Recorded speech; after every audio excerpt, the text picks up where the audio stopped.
was a little hesitant to go because I found out that it was a 7-hour train going from Kandy to Ella. And actually, I don't mind. I've been on longer trains. The bus rides in South America were unbelievable. 24-hour bus rides, no problem. Even trains in China I've been on have been longer, but the trains in Sri Lanka are notoriously uncomfortable, and I have to say that was truly the case this time as well. There were literally hundreds of people packed into the trains. I was smushed up against people for about an hour and a half before slowly, after every stop, people started to make a little more room, and the locals were getting off the trains at their respected homes. After about an hour and a half, 2 hours, finally got to sit down, not in a seat, albeit, in a doorway.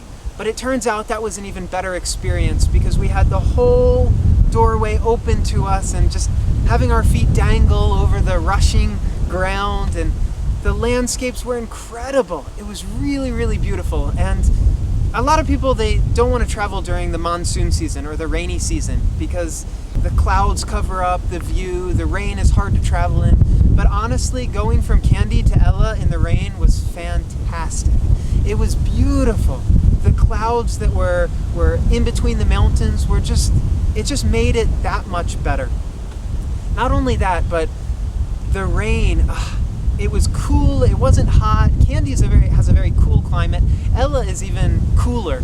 So it felt really, really good after being in India for so long, and the Maldives, and it was just such a great experience. And you know what? We were packed in there and we got to know people really well. We were up like this close, literally, touching people. And as soon as the train started, we became friends. We had to, because that's how you travel. You have to open up your boundaries. There's this kind of feeling a lot of people have where you need, an arm's length away. You need your space, your personal space. But when you travel, that's taken away from you. And it's not something you can fight about. You just have to accept it. Everybody was going to Ella. Everybody was on this train, and we were going to make the best of it. So I got to share my story with people on the train, and I got to listen to their stories.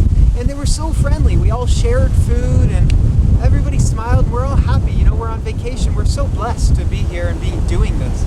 So I thought initially that it's a bad idea to go to Ella. In fact, I didn't even want to go. I was going to turn around and go to Trincomalee instead, because the weather was supposed to be much nicer there.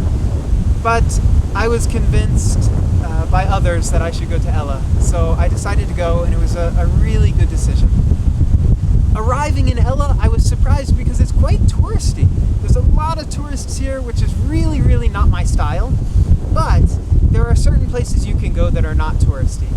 Once you get out of Ella, the city, and go to places like Ella Rock, which is where I'm at now, which is absolutely stunning, it becomes a lot less touristy. I think on this trail, I've seen maybe 2 or 3 couples come by that are tourists. Not a lot of locals, but a few small groups of locals, but very few people, maybe 10 people total. So I love places like this. I love the environment.